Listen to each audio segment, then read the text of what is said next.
Welcome to the Meet at the Creek podcast, and I'm your host, Pastor James Jeffrey. If you have questions or comments, send them to mudcreekpastor@gmail.com. That's mudcreekpastor@gmail.com. Meet at the Creek, sermons, discussions, and real talk. Let's get into it.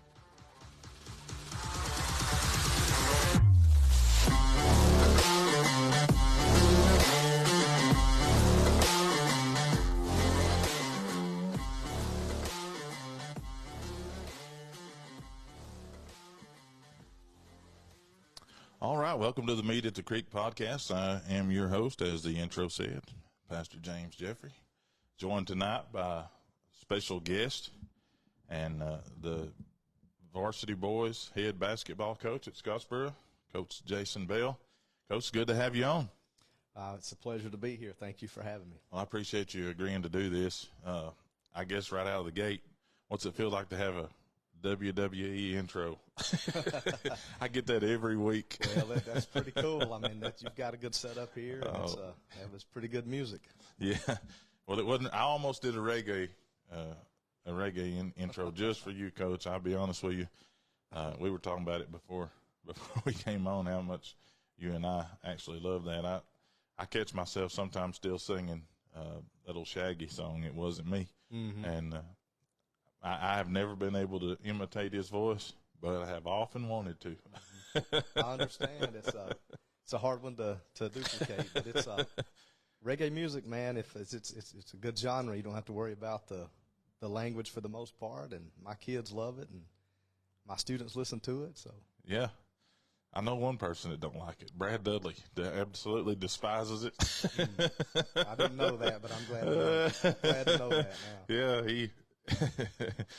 he came over last year. You turned it on before I got there and got set up. You had went out and put it on that big JBL speaker that you got, and it was pretty funny. I think that's you, but it was pretty funny. He came down. He's like, "What in the world are you listening to?" And I'm like, "That's not mine, but I like it, man. I got no problems."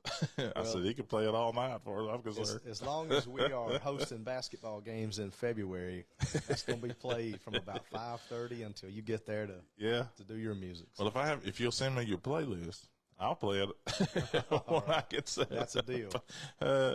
Unless I get fired, you know. You're not going to get fired. No way. I hope that don't happen, because I certainly do enjoy that. Doing a lot of people don't understand. Greg and I, a few weeks ago, we talked about it, and I learned a lot of things, from Greg, not just about the radio business, but about speaking in general when you're talking out, live or anything that you do where other people are listening. Just simple things, mic discipline and paying attention to what's going on. Last year, I got caught slipping. I think it was James Clemens.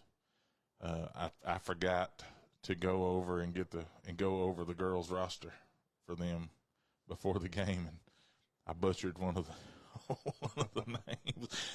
When I called it out, the girl that was coming over to, I had just introduced her, and I was introducing the girl behind her, and I butchered her name, and that girl, she just busted out laughing as she was running by the scorer's table. And I was like, I'm so sorry. But that's something I never forgot to do it, but I did that one time, and I don't think I'll ever forget it again. Then after 3 years there, Mandy and she finished her schooling and residency, and we moved to Scottsboro, and I was hired as the head coach at Plainview, and I spent 5 years there, and never could get anything going. I always say it wasn't due to lack of effort on anybody's part. Coaches worked hard. The kids worked hard. We just never could get it going. And then after 5 years there, got hired at Scottsboro when Kenny Hill came in, was his assistant for 7 years. And then he left and took the Gunnersville girls job, and I was fortunate enough to be named the next coach at Scottsboro. So that's kind of my journey in my career. And when I left Plainview, I honestly thought I was done being a head coach. I didn't think I wanted to do it again. It just got to the point where my oldest son, Bryce, he's 14, about to be 15. He was about 4 or 5 years old that last year, and it got to the point where I think I was I don't know if it was, I guess, the stress of not winning, and I think I was just I probably wasn't the most pleasant person to be around, and I thought it was unfair to him, probably that I was in a bad mood so much, and I made the decision to step away from it. But the good Lord saw otherwise. But again, I never thought I wanted to be a head coach again. But I'm blessed to have the job that I have right now, and I just had some pretty good talent too. I mean, it helps. That helps a lot. You know, winning's a lot. It makes it a lot more fun. Mm-hmm. But even at Plainview, the kids played hard. They worked hard, and I love those kids. And there's one team. I guess it was the second to the last team I had. We might have won 8 or 9 games that year. And I stay in touch with those kids, and I tell them all the time, I would coach you guys for 25 or 30 years. Right. And we'll take what wins we got, because they were just a joy to coach. They did everything they could, and most of them have gone on to be really successful. But and that's what it's all about. Our profession is more about building relationships and keeping them, and building friendships, and helping young folks grow into the people that they're going to become. And winning is kind of icing on the cake, but if you got good kids, you're going to win some, you're going to learn some, and right. The relationships are the main thing. And I've been fortunate enough to build a lot of close relationships that have lasted a long time. I experienced some of what you just talked about, the burnout. Before I kind of showed you around the church here before we went on the air, but when I left the last church I was at, I told my wife I'm not doing this anymore. Mm-hmm. I had already called a friend of mine, and I said, "Listen, I'm coming to your church, and I'll serve on your staff. I'll help you. I'll fill in when you're out, and just stand in the hedge for you here and there where you need me. But I'm not interested in any titles. I don't want any responsibilities. I'm done." That lasted 4 weeks. Driving by this place on my birthday, 2021, in March the 21st, on a Sunday afternoon, I drive by the place and I see it.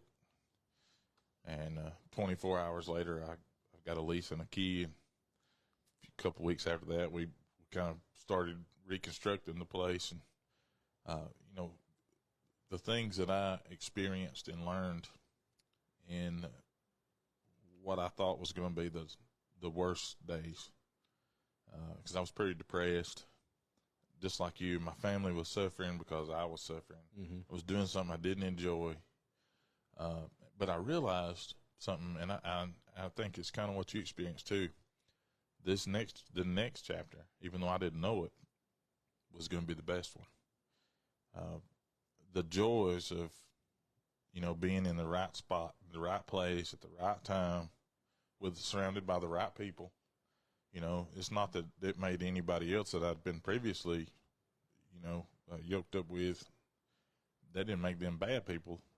It just wasn't. That wasn't the group that I was supposed to be with. Right. And when I got to a place that I really felt finally just free to do things the way that I wanted to, felt like they should be done. Man, everything changed. Life, gosh, everything got so easy. Mm-hmm. And even though we had to work so hard, and there were times where I questioned, "Are you sure? You sure you want me to do this at this place? This is what you want?" But then things really started to happen, and people just kind of showed up, and and the next thing I know, we started growing, and it's equivalent to sports. I always talk about athletics, in our services, because I learned so much from other people.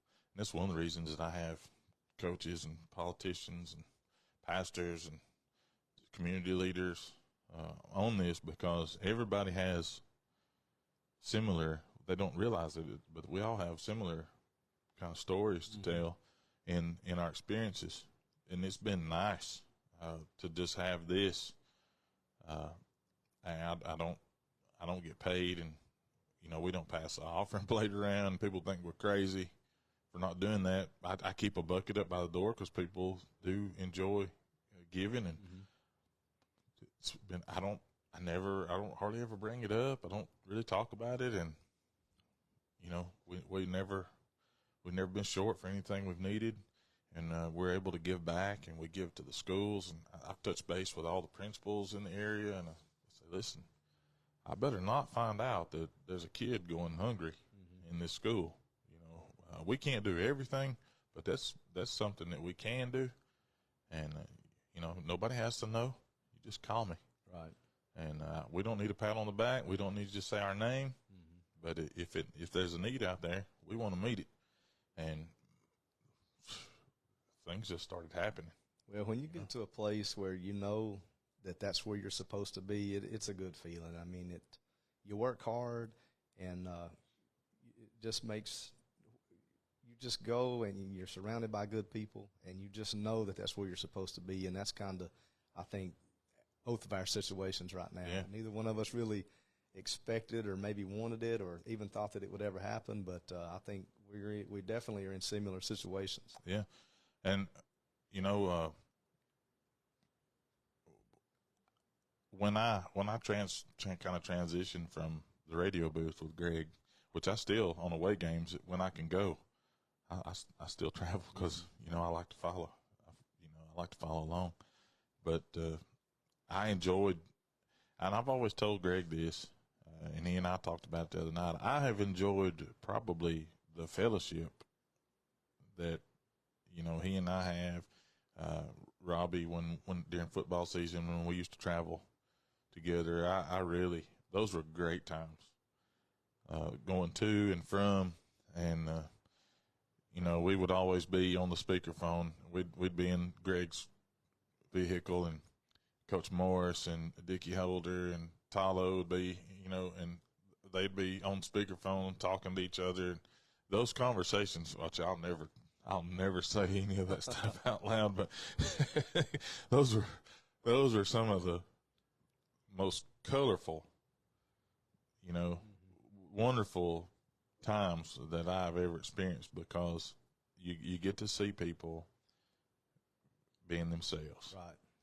And that's the most beautiful thing to me, is to be around. And that's when people come to me now, when they talk about joining the church and, come and be a part of us. I said, now listen, this is rule number one: be yourself. You may be all messed up. You might even drop a cuss word in front of me. I'm not going to bang you over the head, and I'm not going to judge you or look down on you. I want to know who you are, because that's the person that I can interact with, and I can deal with you no matter who you are. We can work that out. But if I don't know how to talk to you, we'll never really be able to have a relationship of any kind, because I don't know how. I don't want to be walking on pins and needles around you all the time. It's just something I don't want. So be yourself, and don't be afraid to, and that's been so beneficial. I think I've watched you. I've seen some other people do it, in their professions. I like to go to these leadership conferences. People don't even know, how often I go. The things that I soak up, I have learned that, people will follow something that they perceive to be real. So I think that's something I've always appreciated about you. Appreciated it about Kenny too. Kenny was candid sometimes, and he's going to be on the podcast here in a few weeks, and I'm really excited about that. But he was always, he expected certain things, and if you were going to play for him, you're going to have to work. And it's the same with you. But your styles are so contrasting to me. You remind me a whole lot of Lee Vinson. I played JV basketball for Coach Vinson. Coach Jerry Kirkland was the varsity boys coach back then. And I got a wonderful story to tell you about Coach Kirkland in just a minute. But Coach Kirkland was always cool, and he worked the officials a lot.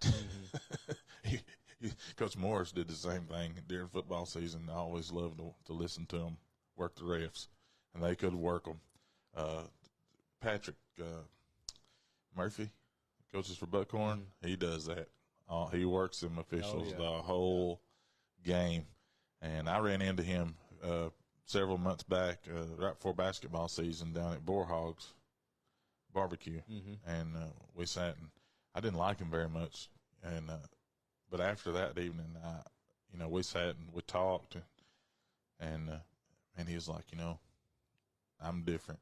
I know, how people perceive me, and I do things that people don't like, and sometimes I make bad choices, and I regret a lot of stuff that I do after I've done it. He said, but I'm so emotional, and I do things, because that's just how I'm feeling in the moment. And I really appreciated that. I was like, I understand. He's a good guy. I've gotten to know him more the last 2 or 3 years since we've been playing them than I did earlier. But he really is a good guy. And I think with any especially coaches, I think you're competing to win, and you don't. Sometimes people do perceive your actions, your words, even though they don't know what you're saying. They think they know what you're saying, and I think just different mannerisms probably gets on people's nerves. But like you said, you sat down with him and kind of got to know who he is away from competition, and I think that's a good thing, to get to know people, like who they really are, rather than just watching them and judging them by how they're doing or acting during a game. When he was still at Albertville, he came up one night, and Greg and I were up there setting up equipment, and he took the time before the game. He walked up and introduced himself. And of course, I remember him as a little league basketball player, because I've always loved basketball, so I used to travel, and just as a kid, and I mean, I would have done anything to just be affiliated with a team back then. But I remember when he played at DAR, and he walks up and he said, I'm Patrick Murphy, and so I'm Greg Bell. They're talking. He said, I don't need anything. I just wanted to come up and introduce myself, because he said, I see you've been doing this for 31 years, and I've been coaching basketball for 30 years, and I wanted to meet somebody who's been doing their job as long as I've been doing mine. I think it's wonderful. And they had a very good conversation. I was like, man, maybe he's not as bad a dude as I thought.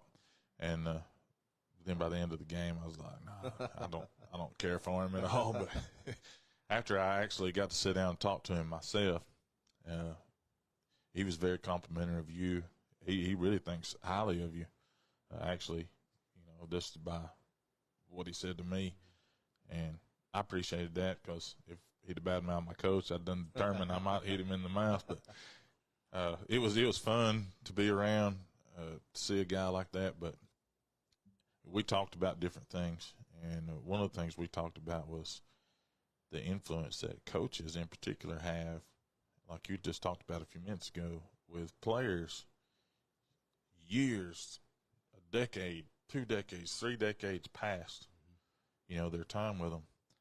Saturday, on July the 1st, on Saturday morning, me and some of our members here went and handed out flyers at the first Monday thing on the square. And right when I was getting ready to leave, I turned around and looked, and there's Coach Kirkland. And he's changed so much. And every time I see him, I always just go to him, hug his neck, because a lot of people don't know. People who are close to me know, because I've shared it a few times. But when I was 15 years old, Coach Larry Meeks came up. I'd gotten hurt playing football. I couldn't play football anymore. I was big and bulky, and they didn't have any athletic ability at all outside of football. I was built to be a lineman. But they didn't know how to handle the kind of injury I had back in those days. And be honest with you, if I just took another lick, I might not even be walking today.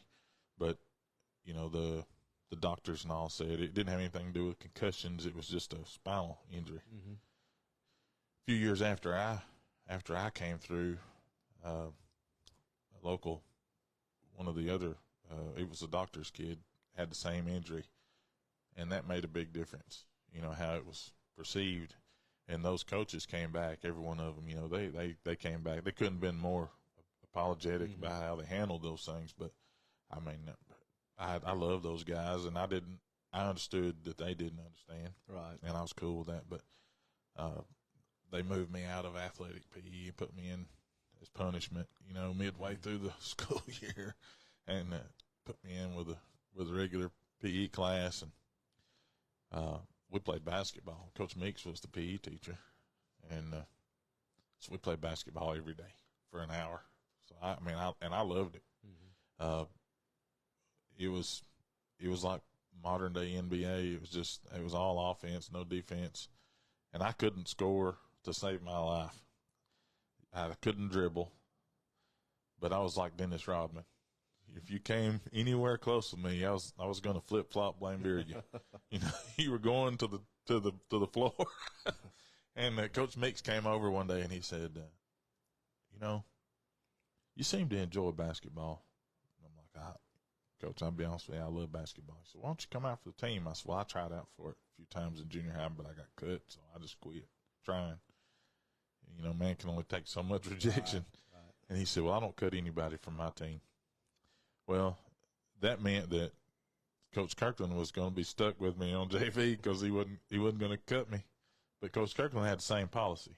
If you were willing to put in the work, you may sit the bench, but you were going to suit up and, you know, at least be able to dress. And I remember my first day, man, I took so much heckling, you know, from the guys who were, you know, well-built athletic guys. I mean, they were dunking in my face and stuff like that, calling me fat boy. And, you know, I heard all the names. Right. And that was back when you had to have tough skin. You'd go home pouting and mama would tell you to suck it up, you know. And I'll never forget Coach Meeks left, took another job at a community college somewhere, and Coach Kirkland was moved to varsity boys coach, and that's when they hired Coach Vincent. He was so hard on me. Coach Kirkland used to make us do Miller times over in old Carter Gym. He always turned the heaters on. It'd be so hot the devil would be sweating in there. And I was like, man, he has set the temperature on hell in here. It's so hot. But he did that for a reason. And I would always finish last. I'd be 8 to 9 minutes behind everybody else, you know, in our bleacher runs. I couldn't keep up, couldn't jump. I was like Tiny on the Reebok commercials. I had a 2-inch vertical. And he would run me till I threw up or passed out almost every day. Every day, 45 minutes in the bleachers to start practice, 45 minutes in the bleachers afterwards. He was determined that I was going to have some self-esteem, and he was going to. That was the only way he knew how to get it to me, was to just work me until I developed it, came out of me. So there was a few days. LeBron Kraft, they used to put me in. I don't know why they thought it'd be a good idea. It would be motivating to have me doing one-on-one and playing defense against LeBron. Because he was the fastest guy on the team from 6 feet to 6 feet. He could move faster. He was like a spider. I mean, he'd be all over you. He could dribble. He was a good ball handler. I hated doing those drills. I'd get so mad and I'd be so angry that I just wanted to fight. And the only way I could express my emotions was just cry. And one day I had enough crying. I walked off the floor, and he should have sent me home and never let me come back. But instead, he sent Coach Vincent in there to talk to me. And he said, James, you outwork everybody here. If these guys that had talent worked as hard as you work, there's no telling how good we could be. He said, but you allow us to stay after them because of how hard you work. We really don't want you to quit. But if you want to quit, we're going to let you go. And they said, go home today, think about it. My mama, you remember in Coach Carter where Big Junior's mama said, if you ever think about opening your mouth again, you talk to me first. And, you know, my mom, she ripped me a new one when I got home. that day, and I decided I'd better keep playing, at least finish the season, which I did. And I lost that year. Of course, my dad and I now, we have a good relationship, and I'm very thankful. At that time in my life, though, that was rocky. And it was much my fault, just being a punk kid, not knowing how to handle things. And, my dad had his own struggles at the time. But I didn't really have anybody close to me. Coach Kirkland recognized that. He did. He saw that. And my English teacher, Becky Russell, those two people, I tell people a lot of times, I can't tell you who won the last 10 Heisman trophies. I can't tell you which NBA teams won the last 10 world championships, but I can still tell you who my two favorite teachers are. One of them was basketball coach. One of them was English teacher, because they put their arms around me and they refused to let me fail. They were determined that I was going to make something of myself, that I was going to at least graduate high school, and I was going to stick something out and see it through to the end, no matter how bad I wanted to quit. And Coach Kirkland really, he saved my life. He won't understand. I lost my two grandfathers. There's only two grandpas I had. I lost them both within 5 months of each other. And if I hadn't had him, just right there, he had his hand in my shirt collar the whole time. And if I hadn't had him, I just no telling where I would have went in life. But he made such an impact, on me. I'll never forget it. I'll go the rest of my life and I'll never forget that. As long as my mind's right, I will never forget that. And if my kids, I don't care who's around, if he comes in, I wouldn't give the President of the United States as much honor as I give Coach.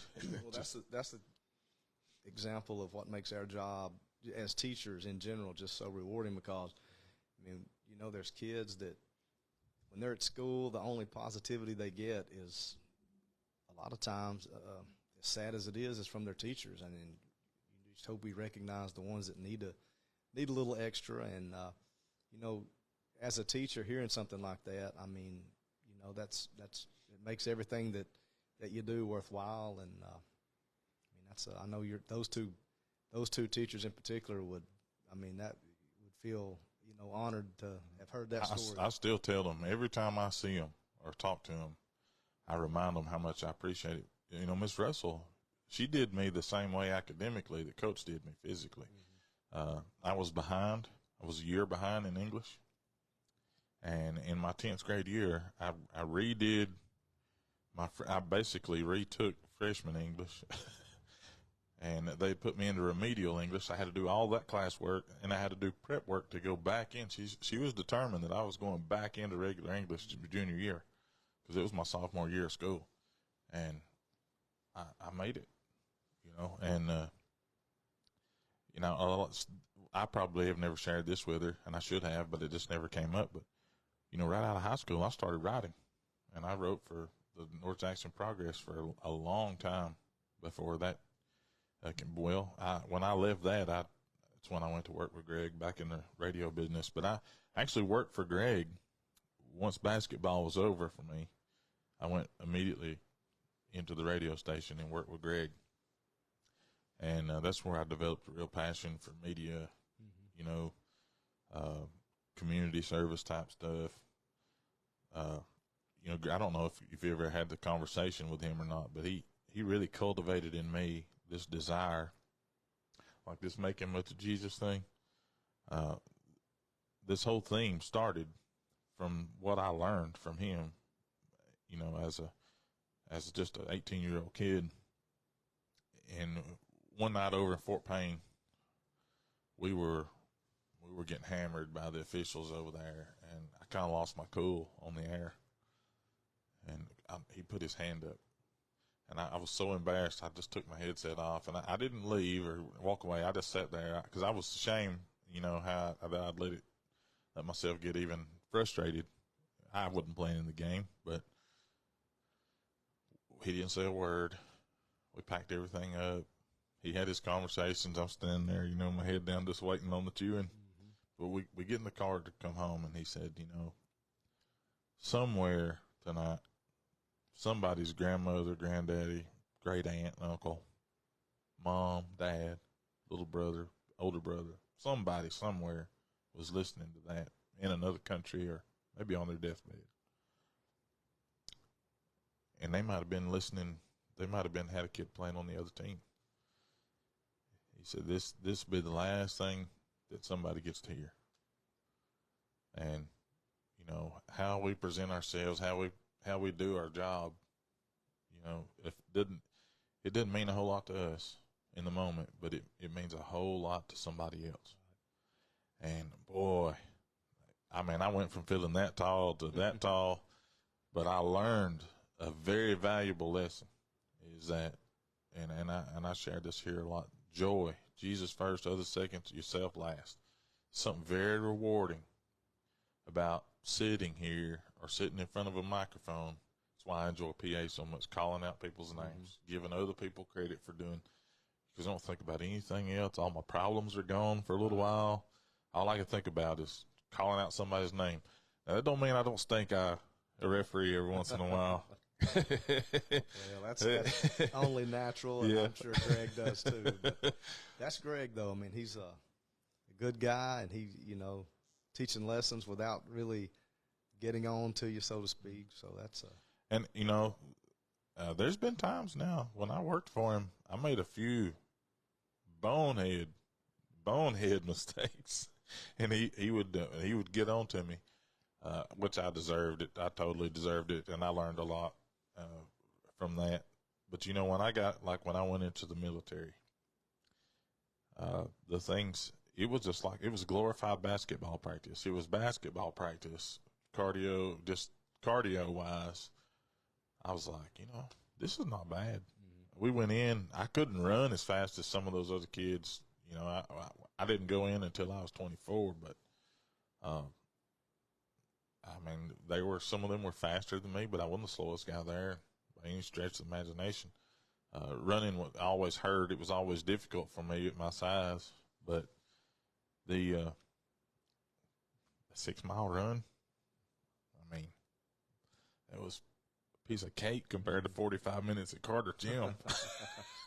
We were doing it at 4:30 in the morning. It was nice and cool. You know? Oh yeah. Well, that's a good thing about playing sports. I mean, whether you're the best player on the team, or you're one of the ones that's cheering on the end of the bench, you're still learning the same lessons, and it's perseverance. You got to push through, discipline, teamwork. I mean, there's so many lessons that whether you're number 1 or number 15 on the basketball team, you're still learning the same lessons that you're going to take with you and use at some point. Absolutely. And so many of those things, you know, people think if you don't compete, you know, people listen to guys like Nick Saban talk, and he'll talk about the things you go through during a game. Kirby Smart does the same thing now at Georgia. He learned it from him, and I'm sure Nick learned it from Belichick or somebody. But, you know, it's the stuff that happens, it doesn't just happen in the game. It happens to you at practice. It happens to you in the classroom. It happens to you at home. It happens to you just out in life in general. You know, and if you're not equipped, if you've never been around anybody who's had to motivate you to push through those things, then you just don't understand that. Right. You don't know how to handle it, and then it just goes from bad to worse. So that's exactly right. I remember my first day at Fort Benning. I lost my balance and fell off the school bus right out at the foot of a drill sergeant, and I became his focal point for the next 9.5 weeks. You know, he knew my name. He knew what I was. But at the end of that, you know, he came as soon as we were dismissed on Family Day. He walks over and introduced himself to my family. And he kneels down and he addresses my children at eye level. And, you know, I'm standing there at parade rest, terrified what he's about to say, you know, but he got down and he talked to my kids like they were his kids. And that made 9.5 weeks of suffering so worth it. Right.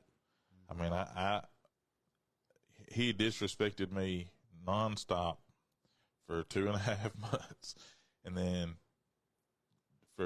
it was worth it for 30 seconds because what he did was ultimately, to me that was his way without saying it to me. That was his way of saying, I recognize everything that you did, all the hard work, all the effort, and this is my way of saying thank you. And because he didn't do that for everybody, but he did that for me. I will never forget that. Those are just some moments, in my life and I'm sure you've had those. A few years ago, when we made the Final Four, I took off work. I don't lie. I told boss I'm sorry, but you fire me, whatever. But I've never seen this before, and I'm going to experience this. It's something I've rooted for these kids, and I've rooted for this team for so long, and I'm not missing it. And when I walked in there and I sat down, and I'm weird when I go to things like that. I sit away from everybody that I know because some weird way I'm soaking that up, that experience, because even though I'm not participating, I do have an understanding of what it took to get there. Right. And so I appreciated it in that regards. But at the same time, nobody wants to win more than you and those players. So I don't really get out of banks anymore because now I understand, I have an understanding of that. But I watched you come out, and I watched how you handled yourself during the game when they got up, they went ahead. Just, watching how you handled yourself and how you handled, the guys. It was just an amazing thing to me. And it took me all the way back to when if somebody were to mess with Coach Kirkland, it wasn't nothing to me. I wasn't going in the game anyway. I'd hurt you. I would have tried to run through a wall for him. That's the way that I feel like your players, feel about you. As a bystander, I love that. I love to see that. Well, I mean, that means a lot for you to say that, and I hope they feel that way. And that team in particular, that was my first one at Scottsboro, and I think nobody expected that to happen. And we got on a roll, and those kids, absolutely, you could see about Christmas time, just a switch flipped, and they started believing that they were going to win. And I think we won 4 overtime games that year, and it was just they believed for 32 minutes, no matter what happened in the game, they believed that at the end we were going to come out on top. And even in that game, we got behind. I think we were just so nervous to, being in there, being in that environment. And we played. We was doing stuff that we haven't done all year, just turning the ball over, throwing it up in the stands. But once we settled down, the biggest thing and what I'm proud of is once we settled down, we proved that we belonged there. It wasn't a fluke, and I know that. I know what people say. Yeah. And we proved that we belong. We proved that it wasn't a fluke. Some things happened toward the end right there that had been going our way for the whole postseason. We played 6 games in the postseason and literally could have lost any of those 6. But we had the luck on our side and they made it.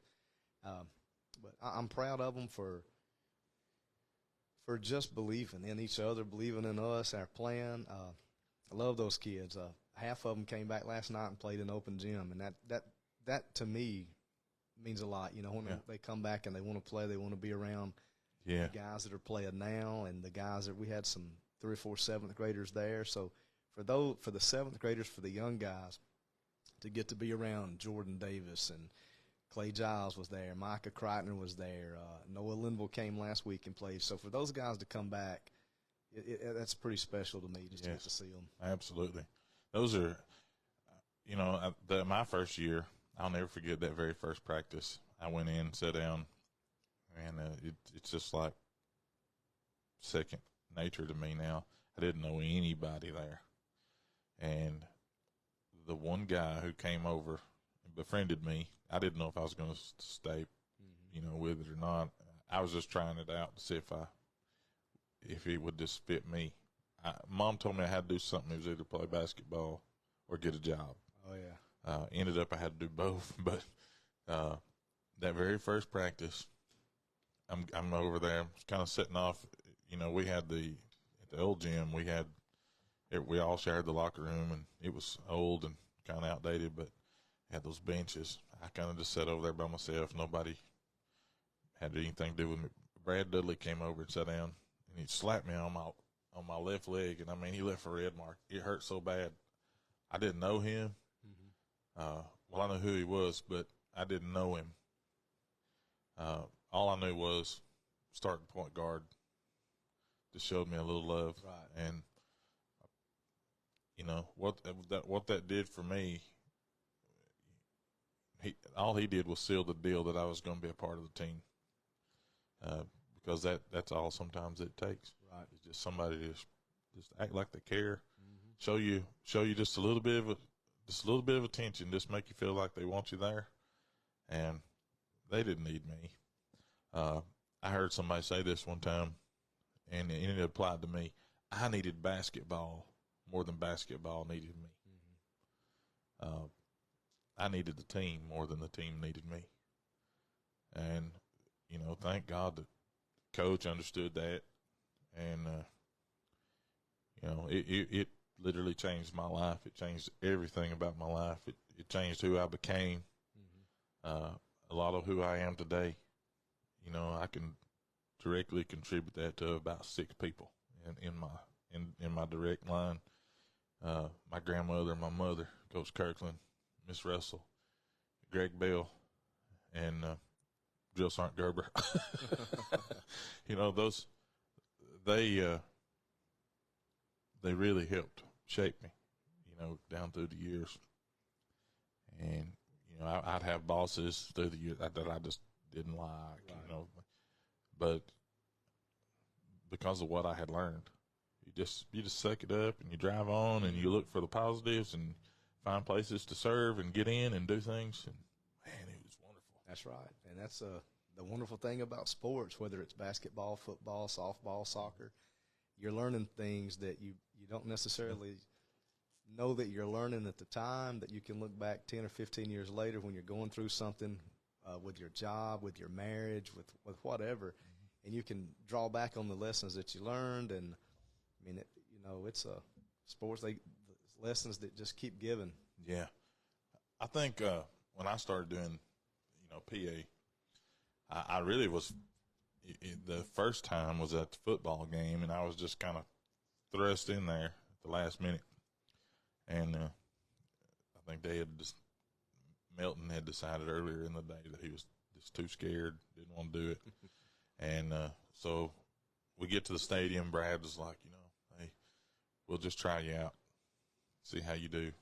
And I don't think he thought I could do it or what, but I just hopped in there and started doing it. My nerves, it was awful. I'd never called football in my life except for one time on the radio, and it was a disaster. But like I told you, the ultimate goal for me was to get to basketball, because I really, really, really, when Ron Bailey used to do PA, I was like, as long as that dude's doing PA, I'll never get to do it, because I thought he was the greatest to do it in a lot of years at Scottsboro.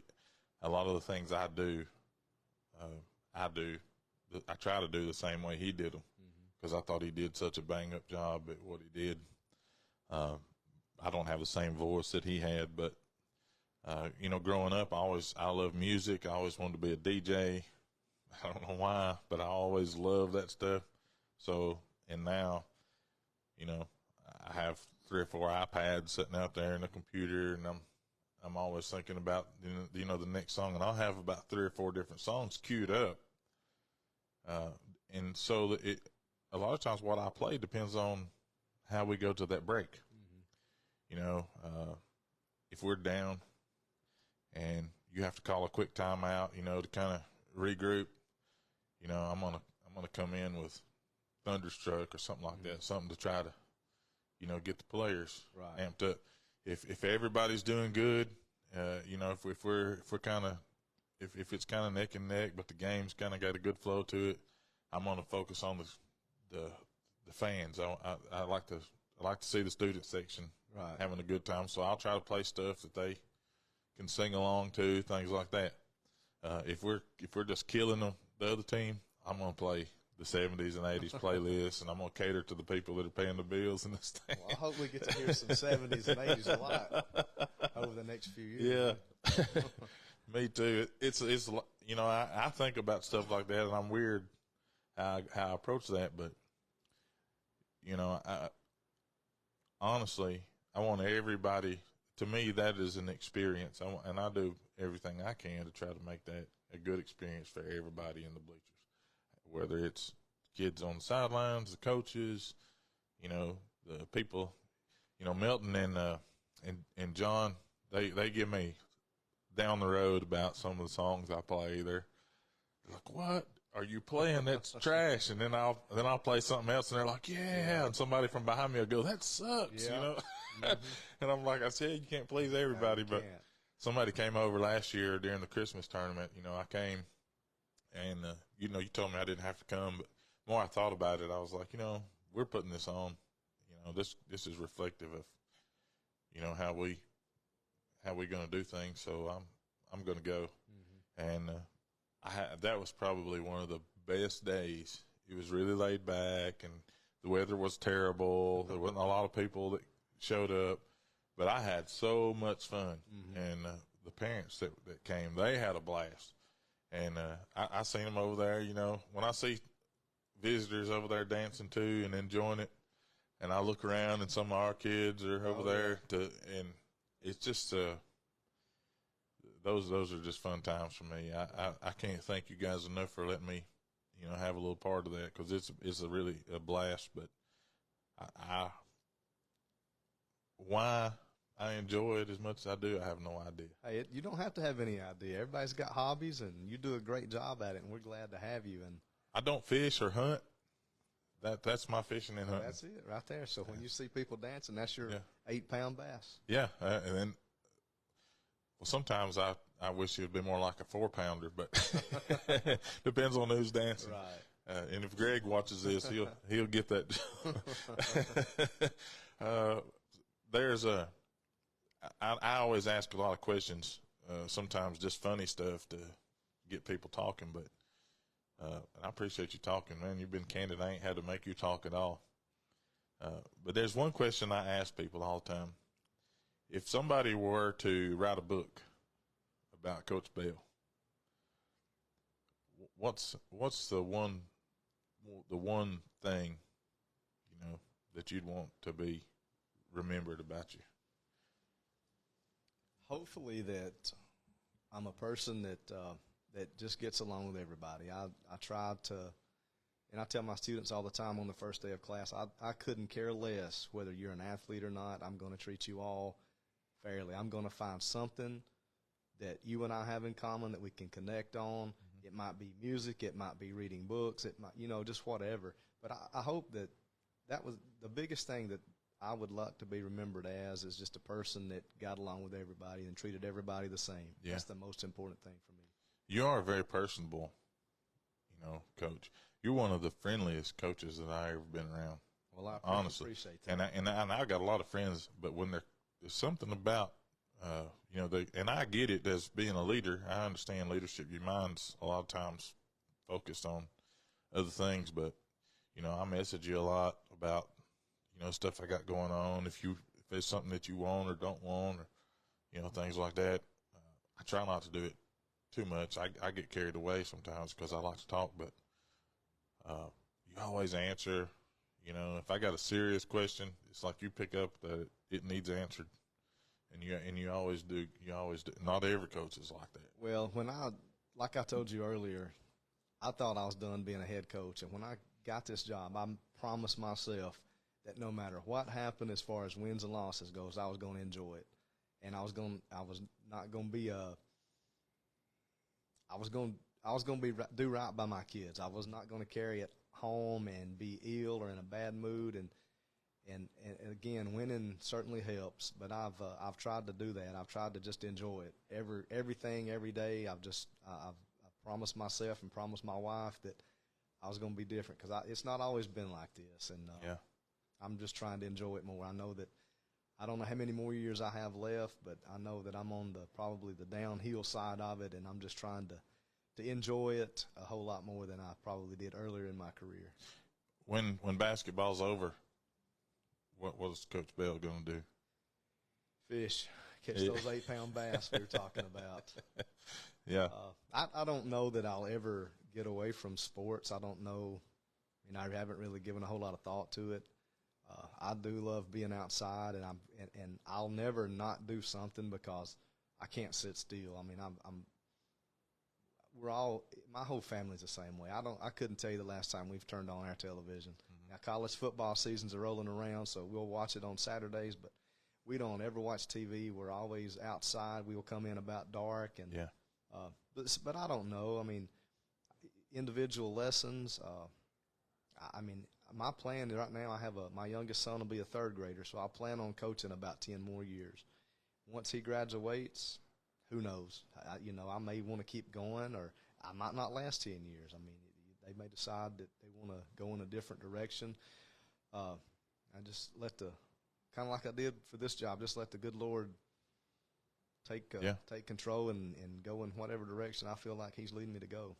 That's something that here about 3 or 4 months ago, I was just sitting here one day, and I was thinking, what happens?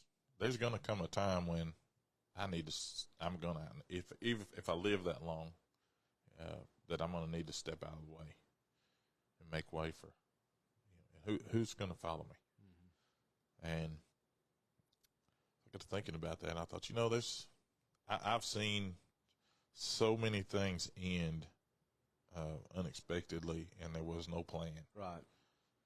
But it seemed like when there was a plan, and it was the right plan, it was just smooth, and it wasn't a square peg in a round hole kind of deal. It was just everything fit. And I said, there's going to come a day where I'm going to be. And I'm not saying that I'll ever be out of touch, but just be honest. I'm going to get to a certain age, and I'm not going to be able to understand 16-year-olds. Right. I've thought about that a lot myself. And part of that is I don't have the same kind of everyday dealings, But my worldview is different than it was 10, 15, even 20 years ago. Of course. And I'm probably a little more – my kids tell me all the time, they're like, Dad, you were so hardcore. And now you're – Mom was always the cool one. And now Mom's on our rear end all the time, and you're just like, just whatever, And now – they'll come to me and they'll just like, I can talk to you now, a lot different. You're cool. I don't know what happened, but somewhere along the line, you eased off. We mellow out, I guess, as we get older. I definitely have. I remember when you coached at Plainview. I probably shouldn't even bring it up, but the first time I ever saw you was somebody made a bonehead decision, and you were about 5 feet off the ground. That had to be a long time ago. We were actually, Greg and I were doing that game, and we were up really high, and it seemed like you were up eye level when you came up off the floor. I was like, man, that guy. Well, I've tried that guy right there. Now, he is passionate about what he's doing. Well, I am, and I think everybody is that does it. But I've tried to kind of hone that stuff back. And as a young coach, I think your perspective is a little skewed. At least mine was. I was trying to win. I wanted to win every game because I wanted to be mentioned with Patrick Harding or Anthony Reed. You want to be mentioned with the good ones. And plus, you want to work your way up. So every game, it's like you got to win. Mm-hmm. But, I'm telling you, as you get older, your perspective on things changes. Absolutely. I think it makes you – it's got to make you a little bit better no matter what your profession is, whether Right. you're a coach or a dentist or work at the bank or whatever it is. I mean, you learn. I guess you learn your experiences, and it changes. I mean, and I couldn't jump that high now if I wanted to. So No. maybe that's why I've changed too. I don't know. You know, sometimes now I catch myself. I see something, I'm like, ooh, and I look to see how you're reacting, and you know, now you've went from the sky high club to just, you know, Yeah. it's fun to watch, and I'm like, I get it. I'm the same way, you know. And sometimes when the official makes a bad call or something, you know, I'll put my hand up, you know, and just, you know, like that. I just want them to know that I think it's terrible without trying to be disrespectful. Right, and that's something I've learned too. And you can watch younger coaches. A lot of them, they'll stay on the referees more than they coach their teams, and and we love that. I mean, you know, we probably got these guys because their coach is too worried about trying to get a call. You're not going to get a call changed. And I've found out as I've gotten older that my relationship with those officials it's so much better now than it was when I first moved back. I mean, I was still young enough to be a little crazy, and I felt like every call that went against us was bad. You know, they don't want us to win, which was it's crazy looking back on it. But now, I mean, those officials are just like me. They're just like our players. They're not going to be perfect. They're going to do the best they can, and you realize that, and you talk to them just like we're talking, and I think they appreciate that a whole lot more as well. Yeah. Last year, I think it was actually during that tournament, I think we were playing Athens, and that one official, I think he said, "This, when I'm not bringing this bunch back." And it was one guy. I remember looking. I could hear you talking, and I remember him looking at you, and the look on his face. I said, "Oh my God." Oh, I know who you're talking about. And he didn't come back. Yeah, he didn't come back. He won't come back this year. And boy, he went out of his way. That is one time I can honestly say he went out of his way to hose us in that game. He did everything he could do. I know exactly who you're oh talking boy, about. that was rough. And I thought, my word, I can't believe what I'm seeing. But then, you know, then there's other times where I've popped off to a few of them that I know personally. And I'm like, you know, try not to suck so bad tonight if you can help it. You know, just remember that you live here. Oh, yeah. They're like, you know, you go to jail for this kind of stuff. And I'm like, I'm not worried about it. I need a jail ministry anyway. Well, when you're joking with them like that, I think they appreciate it. It just lines the mood. There's so many people that stay on those officials from both sides. And no matter what they call, every time their whistle is going to blow, one side of the gym or the other is not going to like it. Absolutely. And it's getting to where we keep losing officials because of that. And, I mean, it's getting they're making really good money. I think they're getting another raise this coming school year. So they're making a lot, but still they have to put up with so much. I mean, coaching, you got to have thick skin to coach. But, my goodness, I wouldn't want it. You can't do anything right. You can't. If you're wearing a striped shirt. No, sir. I'm completely convinced that you can't do anything correctly. I always say during football season, a few years ago, when all the political correctness stuff was really at its peak and everybody was social justice warriors were everywhere, and I'm on my end, I was telling people trying to tell them every week, encourage them, hey, listen, if we'd have been trying to treat everybody fairly all the way, we wouldn't be having this stuff to deal with. But the reality is, you know, people, I do my very best not to get into. I may mention politics a little bit, but if I do, I always say, you know, listen, it don't matter what side you're on, you can find enough to bury somebody. No matter which side you're on. Right. I mean, you're going to either go this way or you're going to go that way. And if you really want to get technical, ain't none of it right. Right. You know, there's a lot of things that I understand need changed in our society. But I always tell people, if you want to really change, you need to be the change. If you'll just begin to treat people the way you want to really be treated yourself, and strive to do that as often as you can, you know, your life will change. You'll start to That's when I stopped yelling at football games. I don't yell at the TV anymore. I stopped yelling, from the sideline. I quit yelling at the officials. I talk to them. If I'm really displeased, I'm like, man, better. You need to get us back. You need to give us one back. Get us make that up, kind of thing. But it is. I used to say I used to lose friends every single year. Jason Hass, he's going to be on the podcast here in a few weeks, and me and Jason graduated together, and he and I see things a lot differently. But he's one of those guys that I love him, and he loves me. We're buddies, and it doesn't matter how differently we may view things in life. I appreciate him. I appreciate what he does and what he's trying to do and who he is and who he's become. I think a whole lot of him, and I think he thinks a whole lot of me. Whenever we talk, it's nice. I don't focus on the bad stuff, and he doesn't focus on what he disagrees with. We focus on what we're the same on, and our relationship is great. I can't wait to have him on. But he said there's 3 things in the South you can't talk about: sports, politics, and religion. That's about right.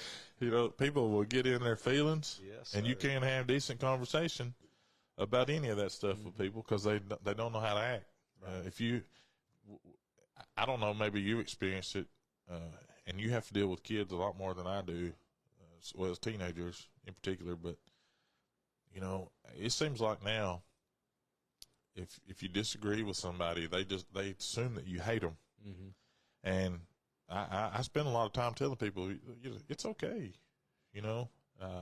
I've had to have conversations here, and I think people are just blown away because we'll sit down and I look them in the face and say, "Hey, we're different here, but I don't want you to leave. Right? You don't have to go away just because we don't see things the same. We can figure out a way to make this work, and we can work together for our cause. And we have a mission, and we're better together than we are apart. And this is the way that we're going to do things, but just because you see it differently doesn't mean you can't help us." Right. And maybe maybe there's some things, and I have peeled back on a few things that I used to be really stern about. Right. I'm not so stern about them anymore. I didn't compromise my integrity or even my beliefs. I just realized that preferences have destroyed society. Right.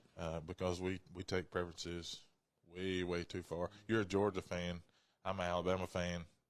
I really don't care, that Georgia beats Alabama, and I don't care really if Alabama beats Georgia.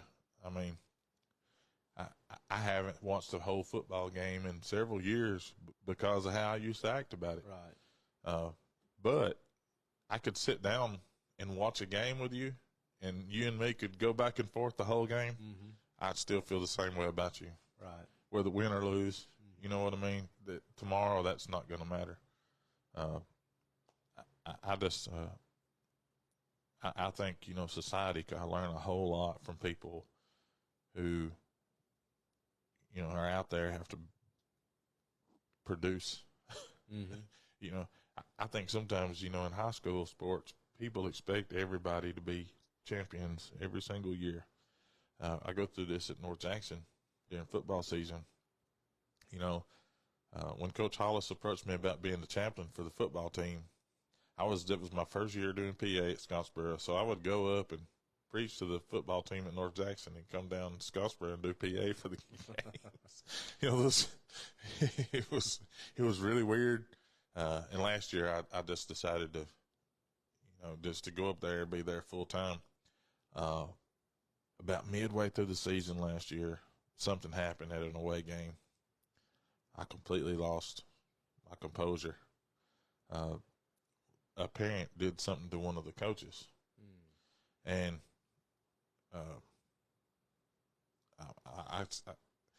I didn't realize how close I had become with the arch rivals, right. Coaching staff. In that moment, though, when that happened, all I could think about was, you better be glad there's 5,000 people here. you know, because this would go completely different. And, you know, but it was one of those moments where something real great come out of it. There was a kid, and I talked about this to Coach Hollis when he was here, the quarterback. He hadn't spoken to me in the 2 seasons up until that point. We were working on the 2nd season. He hadn't ever spoken to me, not once. He'd fist bump me if I put my fist out, but as far as talking to me, he would not talk to me. He knew who I was, and he was always just reserved. But he wasn't the only one that saw, you know, what I was. I was just a hair away from punching my man in the nose, you know, for what he did. I told him, you know, I don't know who you think you are, but you just can't be doing this. Right. You know, you're a representative of not only your school, but you're out here telling young men this is how they ought to conduct themselves. And he's at a Christian school of all places. And I said, he said, well, who are you? I said, I'm the chaplain. And I said, but I'm about a half a second away from you not even knowing I'm a Christian. You know? you need to quit, and you need to go on and mind your business. Well, he came back and apologized, and I appreciated it. And I had to apologize to the team at the end of the game, you know. And I said, guys, I hope that'll never happen again. I'm going to work real hard to make sure that I never, you know, get that excited. It was just the first time that I'd actually had that happen in front of me. And I didn't realize that I had become so close to those guys. And, man, and that kid, he raised his hand. He said, preach. I appreciate you being willing to stand up for us. I just want you to know I love you. Thank you. And I was ready to fight for sure then. You know, I wanted to go hunt dude down. Right. I was like, who else is on board? But those, you know, I think that's something that you in particular have seen. You know, those kids respond very well to you said you've honed it in, and I know you have. I think they respond very well to your, you know, how you handle yourself during the game. Because even though you probably want to choke somebody, you hold that together, and even when you're on them, a lot of people don't understand, like, they just see your body language from way off. Right. But I'm close enough that I can hear what you're saying. Your body language is, you know, I'd like to just pull your hair out of your head, but you're telling them things, you're teaching them. It's kind of like being a ring man, you know, at a boxing match or something. You know, they know that they messed up. What they need to know is how to fix that. Right. And that's what you're doing, and I think sometimes that's misinterpreted. I'm sure it is, and I think just being passionate, I think sometimes your body language definitely, and my wife stays on me all the time, and I don't ever cuss. I've never cussed a kid, never will.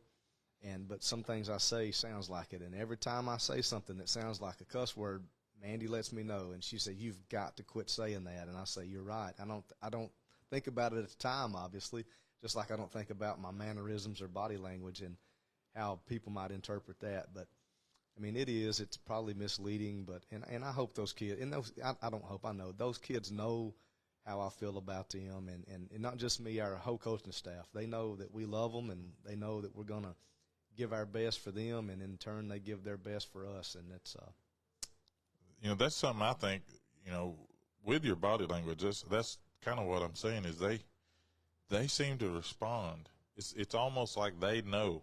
Well, it is. They do know. They know that they screwed up, and they know that you would probably pluck their eyeballs out. But they also know that, you know, I mean, but you're coaching. You're not screaming and yelling at them. You know, they know what they did. It's a quick reminder. You move right on to the next thing. I've started doing that. I actually, you know, it's been a couple of years that I've been over there. I'm like, you know, I really like that. And I have, as often as I can, I incorporate that into what I do here. Because I get frustrated from time to time. People do some boneheaded things. Oh, yeah. And, boy, I just want to rain down on them. But instead, I've kind of said, okay, I just take those moments and teach. And get them off to the side and say, hey, this is why please don't ever do that again. It's very difficult to manage these situations when they happen. But if you'll just listen to what I'm telling you and trust me, this will change. It can be different, and you won't find yourself in this situation again.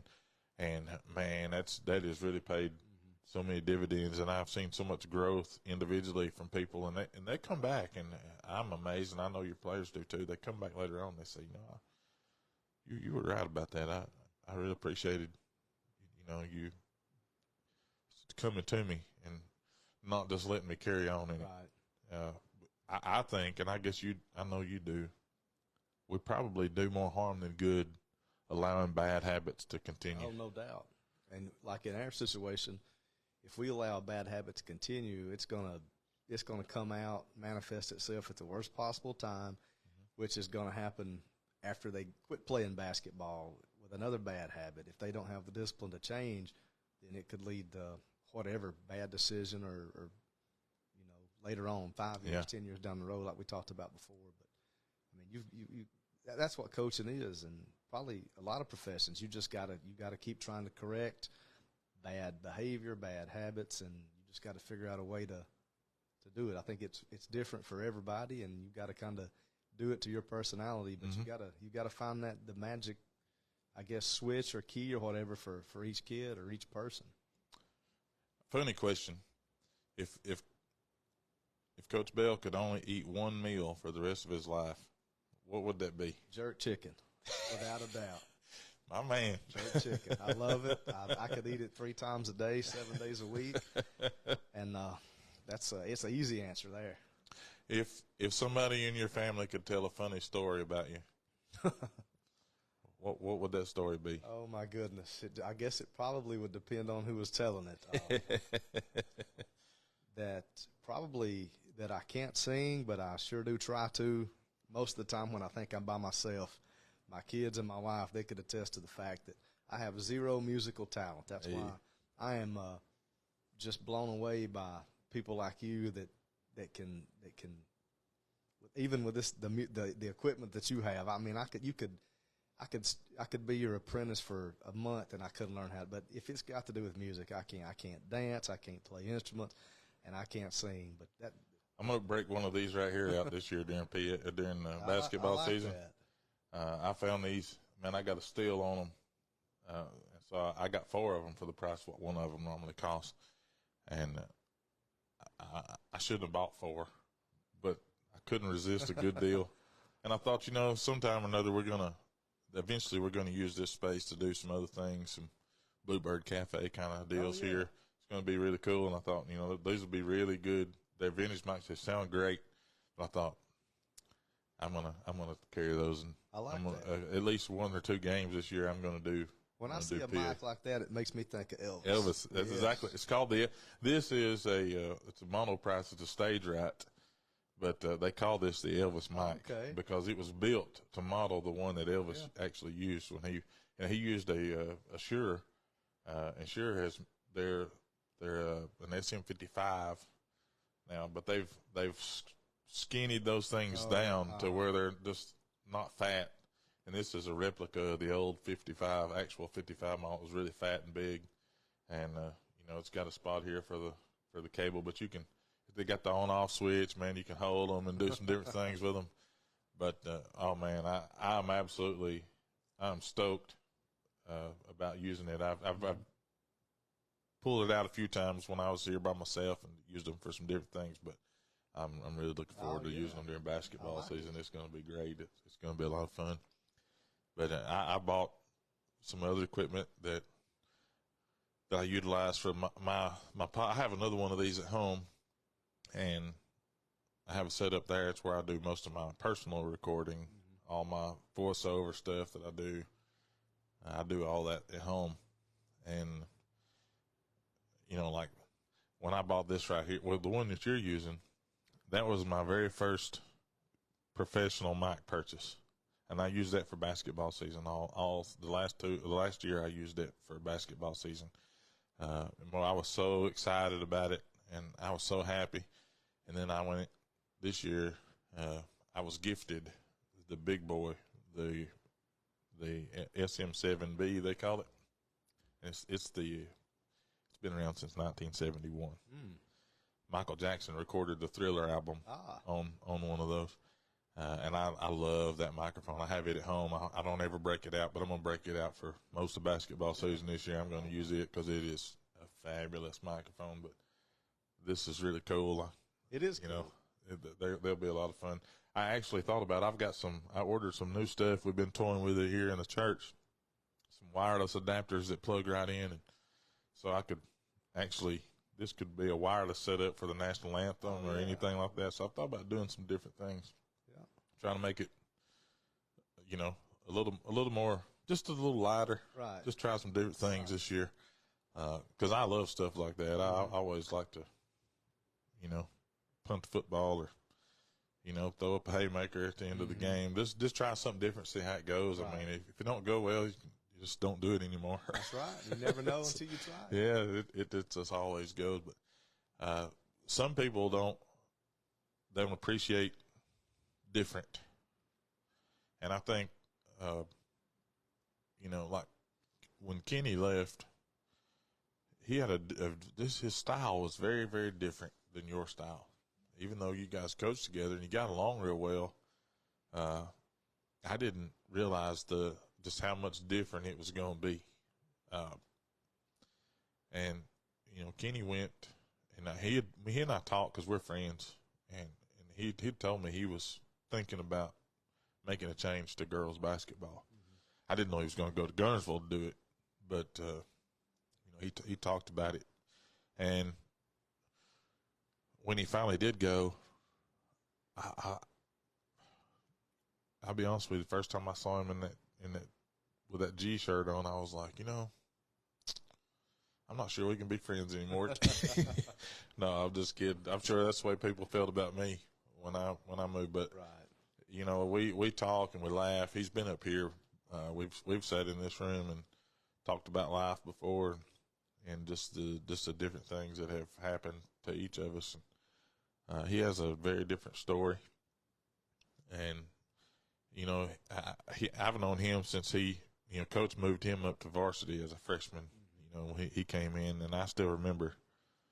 I got to put an actual sound by on the on this so I can play it for him when he comes. But every time he sees me, he sings. He doesn't whistle it or sing it, but he'll go. He does a jingle off of the 1994, 93, 94 Ghetto Boys album. A song called "My Mind's Playing Tricks on Me." That was he and I. Back in high school, we both of us loved that song. So every time he sees me now, he's like, wherever we're at, that's how he says hey to me. He starts doing that, and I'll just kick in. This year Halloween fell on the weekend, and he laughs, we laugh, and people don't realize, how long stuff like that stays with you. People can be. Me and Kenny were so different, and we get along so well. Me and Brad were so different. We get along so well. Me and Greg Bell were so different. We get along so well. Me and Joe Hollis, so different. We get along so well. I wish I had the opportunity to know you for a little longer, but me and you, I don't know. I mean, our situations are different, but we have so much in common that you don't even realize you have all of it in common with somebody till you get a chance to sit down with them. But, when your wife bought the business, a lot of folks still don't know that she owns, that she runs her own business and very successful, very good at what she does. I didn't know who she was when, Tuesday is my aunt. And when she sold out, I was like, you just don't go tell anybody. You just off and move. And, we went to visit her and stuff a couple of years back, and they're having a blast in Savannah. And, she still keeps up a little bit with how things are going. She's like, man, he's doing very well. I'm very happy for her, and things are going good. And just a few months ago, you were having to work like a rented mule Oh, yes. on the new place, and they finally, Shannon calls and, line up sanitation. I had no idea that move was happening until it was already almost Right. probably 75% done. Mm-hmm. And I was just really excited.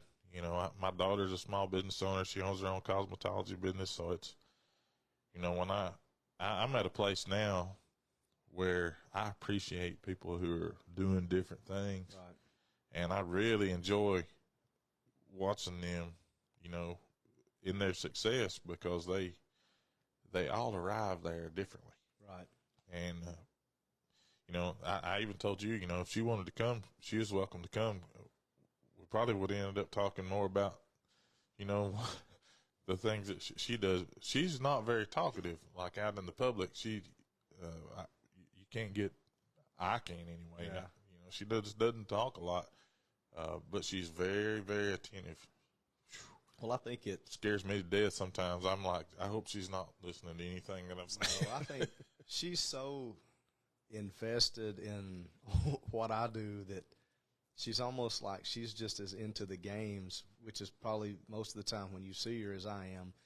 And I want to talk about her for just a few minutes. And she owns two businesses, and in about another month they'll both be under the same roof. But she has worked, and I've seen her just work just probably harder than anybody I've ever been around, and she deserves everything that she's done. She's had her medical practice for about almost 15 years now. And then when Dr. Bigelow decided to sell, Mandy had always been interested in aesthetics and that as a hobby. And her intentions were, she found out that Dr. Bigelow was going to retire and she was going to buy some of her equipment. So they met, I think, if I'm getting this right, they met and come out of the conversation with, Mandy was just going to buy the whole business. Yeah. I'm like, what? You're a full-time physician. How are you going to do that? But she made it work, and I can remember leading up to, even before she bought it, she was taking courses like online, and she would be up till midnight just pouring herself into it and learning and absorbing as much as she could, and even the business side of it.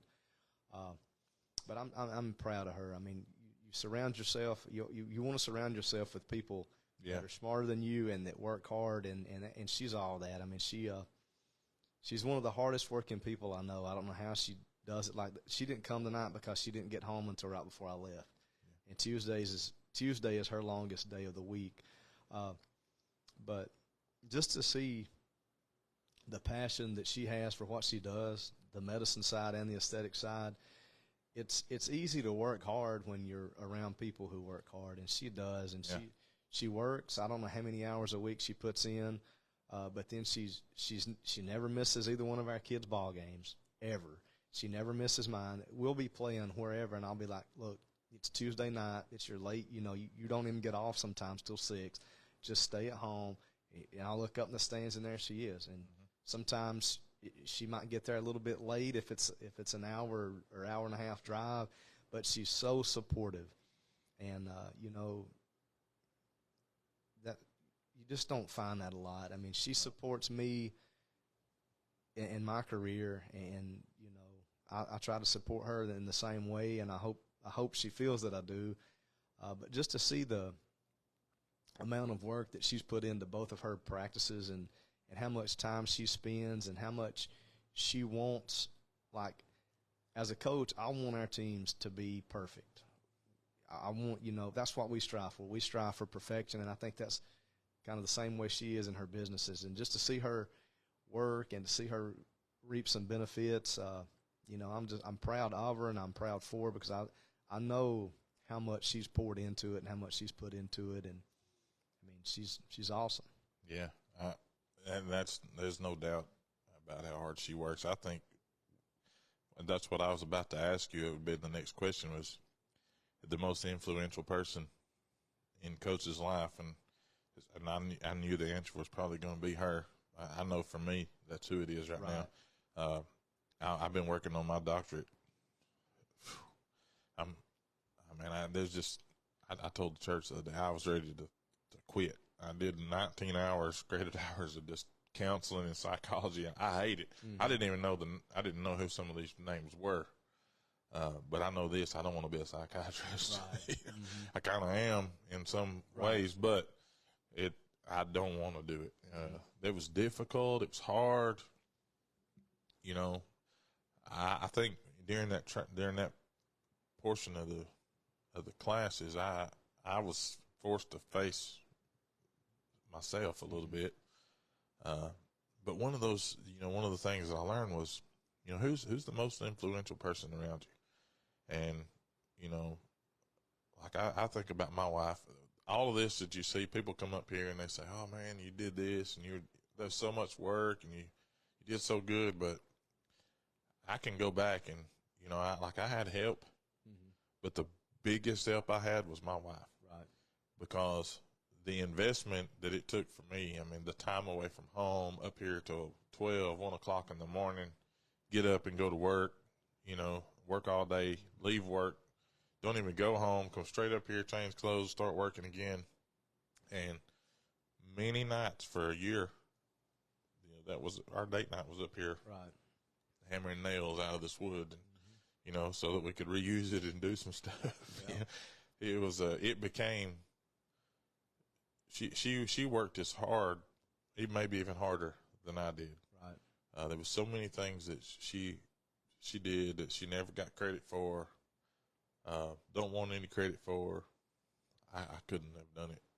I couldn't have done it without her.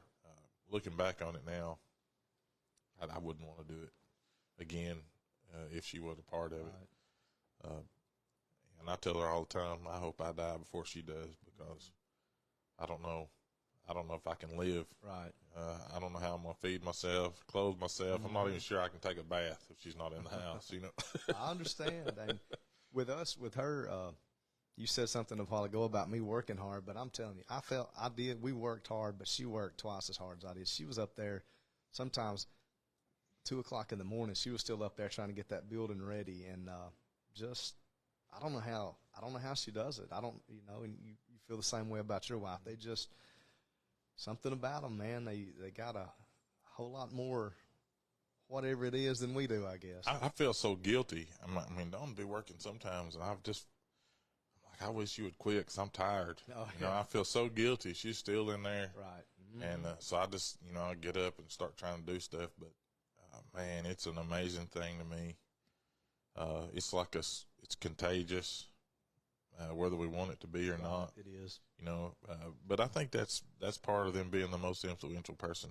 Right. In our life is we probably couldn't be.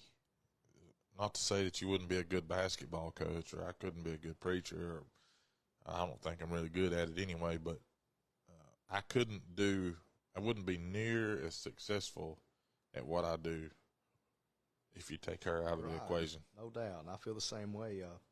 And a lot of people I don't think even know this, because we were at a time, about a month before Kenny resigned, I had told Mandy, I said, look, it was such a weird time.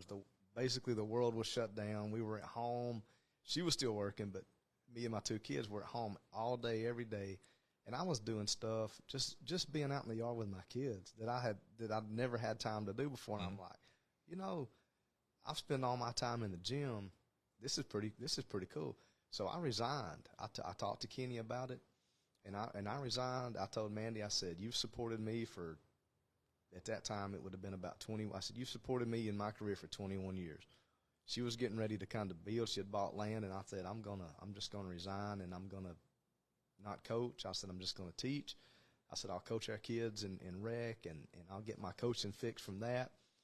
And then Kenny left, and I had no desire to get that job, to put in for it, to go after it or whatever.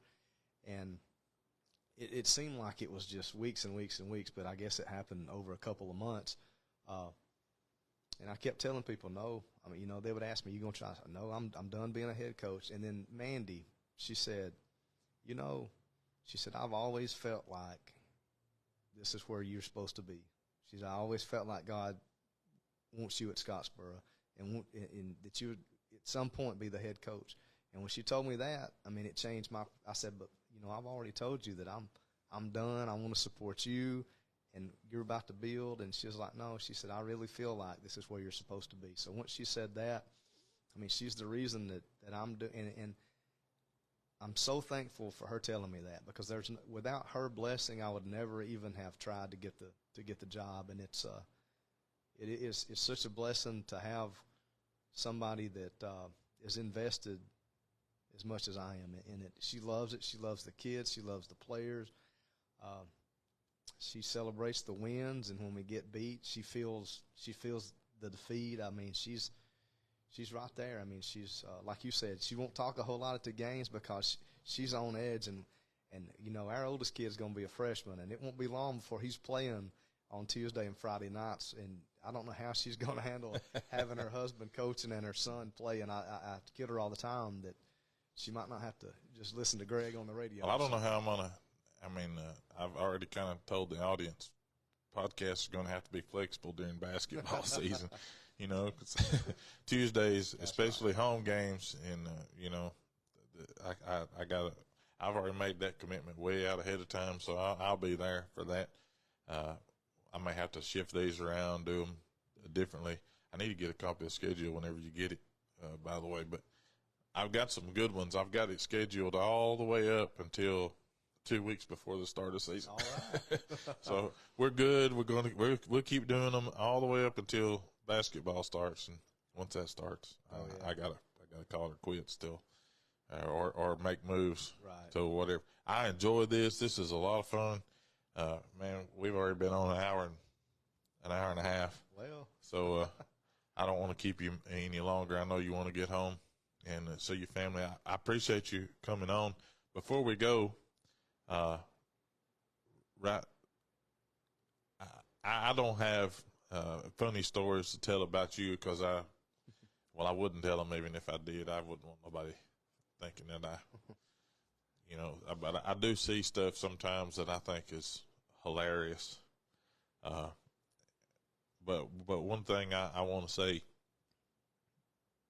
just to you in particular, I've seen a lot of coaches come and go. I've been around a lot of coaches in my life. I've already shared with you how influential coaches can be. There's something very liberating about having somebody else affirm that you're in the right place, at the right time. You said something a few minutes ago that's really I can't get over it. I won't get past it because it was very powerful. It hit me. It just hit differently. Despite the wins and losses, I'm gonna be happy. I'm gonna enjoy this. That is something that I hope everybody that watches this remembers, because that's so much more than just basketball or football or the ministry, just whatever people are doing. I really hope that everybody can get a hold of that. That's something very important that this world is missing right now. I know a lot of preachers that are some of the most they're just miserable. They're so depressed. Things are just so bad. They're not enjoying what they do. I am enjoying what I do right now more than I have in 20 years. Being able to be in the right place, in the right situation, surrounded by people who are as excited to see me succeed, but are even more excited that I'm just happy. Right. And that is absolutely probably the greatest thing in my life, next to the day I got saved. This is probably the greatest moments of my ministry. I want to call it professional, but it's really not. I'm not doing it for money, so it's not professional, but in some ways it is. I'm investing so much time. I was able last year I finally finished. I started seminary when I've been trying to finish for 20 years. But last year I got sick, and right before football season started, I had some health problems. And I was just so uncertain about the future, and I had so many things going on. I went into basketball season with all that going on, and midway through basketball season, I finally finished, and got my bachelor's degree, and immediately, just luck of the draw. I don't even know how it happened, but seminary when I had to do testing, and I had to have a proctor and all that stuff, obviously. And when they tested me, I had tried, and this is how dumb I am, but this is how the Lord worked it out.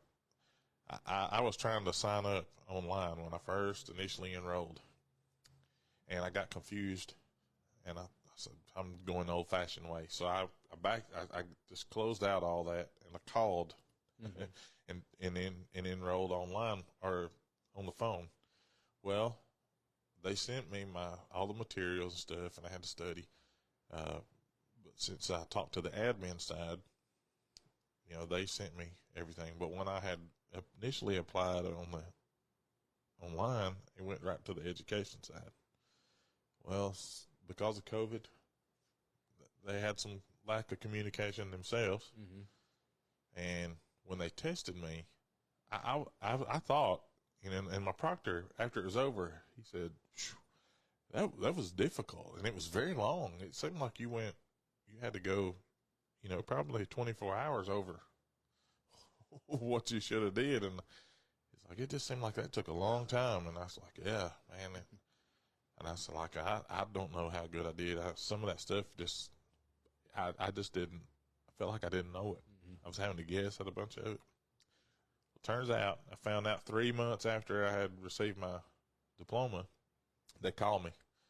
And I'm in the midst of trying to I've done started the master's program, and I'm struggling. I'm not good at some of that stuff anyway. Reference papers, research papers, all that stuff.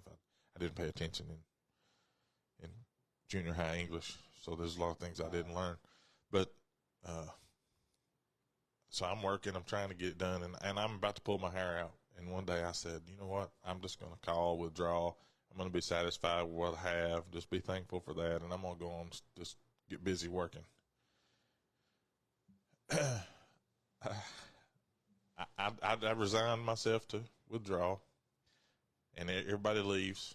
And I said, I was still at work. I said, I'm going to get my breath here, and then after everybody goes away, just me and by myself, I'm going to call and withdraw. So I go, and I start towards my chair, towards my desk to pick up, and my phone starts ringing. And I look down, and it's the school. And I pick up the phone, and I answer it, and I was like, man, this is weird. I was just about to call you guys. And she said, hey, have you got just a few minutes? We need to talk to you. And I'm on a conference call with my advisor and the education administrator, and then the admin people that I'd talked to, and the dean is there. We're all talking, and she lets me know who all's there. She said, James, we made a terrible mistake. And my first thought is, man, they're fixing to tell me I failed, and they graded something wrong. They said they told me what had happened about the dual enrollment thing. They said, when you called us, we only sent you the bachelor's stuff to study. But the testing went out from the education side, and you had enrolled in the master's program. So they tested you for the master's degree. And you passed. Wow. And we know you didn't cheat because you had a proctor. It's like, you passed 24 credit hours of stuff that you had no material on. And we want to know how you did it. I said, I'm being honest with you. I guessed at that jump.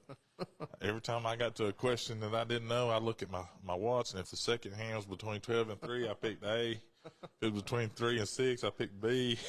That's a good method. They laughed. They was like, are you serious? I was like, absolutely. I'm not going to lie about it. I mean, that's how I had to do most of it. I knew some of them, but I didn't know most of it. And I guessed my way through it. And they said, well, and the dean is like, he said, well, legally, you passed. So if you don't want to you don't want to do all this work, you don't have to. And I said, so what are you saying? He said, well, we're bound. We have, you pass those tests, we have to award you that degree. Now, you can have the material if you want it. I was like, man, yes. You know, I want the material because I really want to learn. Right. So, you know, I started reading on that, and they said, well, and then so we get off the phone, a week or so passes, and I'm at work one day, about to go home, phone rings again. There they are. And it's the dean and my advisor, and they got me on speakerphone. They're sitting there in the office together. And he says, you know, if you want to finish and you want to go all the way through, you've already paid for this program once, and then you paid for this other program, and now you're not actually doing the work. If we were willing to apply the money that you paid to the doctorate, would you enroll in the doctorate and finish? And I said, I probably need to think about it. He said, no, you don't need to think about it. If you want to do it, let's do it. And I said, okay, I'll do it. So they enrolled me in the doctorate program, sent me the stuff. I've been working like a mule for 6 months now, trying to get this done. Right. And Saturday, I've been a little bit behind because we've had a lot going on, and I've been a little bit behind. But in my mind, I was talking to my proctor a little bit ago before we started tonight, and I said, you know, I'm going to take a trip next week, and I'm going to spend a few days away. But between now and then, I've got 3 classes left. I'm going to finish I'm going to buckle down between now and next week. I'm going to finish all 3 of those classes. I don't care if I have to stay up 3 or 4 o'clock every morning, work all day. I'm going to finish. I want to get this done before football season starts, because once football season starts, it's football and then directly into basketball. I'm not going to have time. I said, I need to get it finished. And so when I come back off my trip, I need you to be ready to let's sit down and let's get through these tests. And he said, okay. You know, so week after next, I'm testing. All right. We'll see. We'll see how it goes. After this past weekend with those psychology classes, I'm not sure. You know, I'm not sure of myself anymore. I'm good on a lot of that stuff, but boy, that's. Well, if you passed the master's test without having any of the material, that's got to give but you it was luck. Confidence. I'm honest with you now, and I admit that I hadn't tried to hide that from anybody. That was all luck. Hey, it doesn't matter what it is, you did it. Absolutely. Well, that's it. Coach, is there anything you want to say? Any message you want to leave? Parting message? Man, I just appreciate you having me. I appreciate what you do. I appreciate, what you've built here in a relatively short amount of time is pretty impressive. And best of luck to you on your doctorate. I know you're working hard, and it'll be well deserved. Well, those are just, it's just a piece of paper. That's what I keep telling myself. It's just a piece of paper. That's a lot of knowledge. I want to be, hard work. but I want to be something and I go back to it. I want to be happy. I'm happy if I don't have that piece of paper. Right. That's what's the most important to me right now, is just being happy, enjoying the moments that I have here while I have them, because you don't ever know what tomorrow holds. But you never know. And you said earlier that you can't really call it a profession because you're not taking pay. But hey, what you and I do, we're never going to get rich doing, but we get paid a lot. That's not money. Exactly. The rewards are, it's all about relationships. That's right. And that's something I learned from Greg, as a kid, and it carried with me through life. And now the job I have now with the city, in the sanitation business it's mind blowing sometimes. I work for Leadwell. Working for Stacy is one of the most difficult / rewarding. He's geared very differently. He challenges me personally. He's got a daughter that's coaching. She's been doing, Caitlin's been coaching, and some of the junior high girls and all. She's going to be, she's just going to be a star if she'll stick to it. She can do anything she wants to do, but she's been forced, to think differently her whole life because her daddy thinks way different. But he's another one of those guys, man. It's just he challenges me, but it's in a good way. Right. He tries to make me think outside the box. Greg does the same thing. It's a relationship building. Work hard at being the better version of yourself. Try to do right by everybody to the best of your ability. Put others ahead of yourself.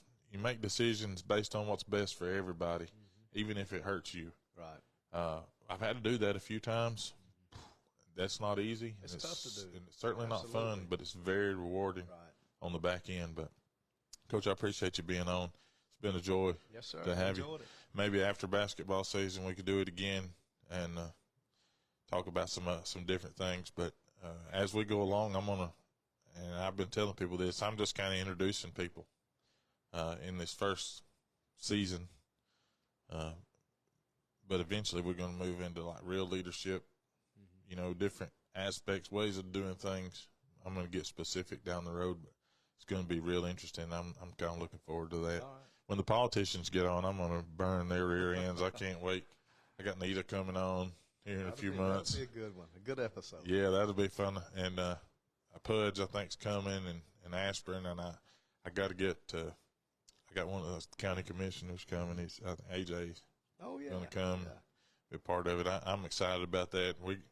It's going to be a lot of different things, a lot of different guests. I'm trying to mix it up a little bit, do some different. Kenny and Brooks going to be fun because Brooks coming with him. Oh, yeah. And she may talk more than he does, but me and Brooke go way back to just kids.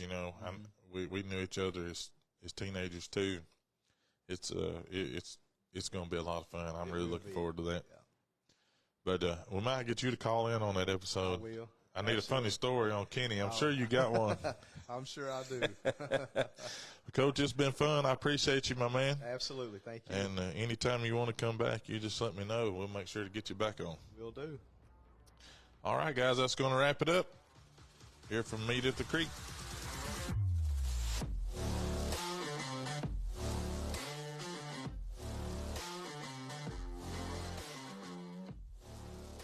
Thank you for meeting us at the Creek, and we hope you enjoyed today's podcast. If you have questions or comments you'd like for us to read, send those to Mud Creek Pastor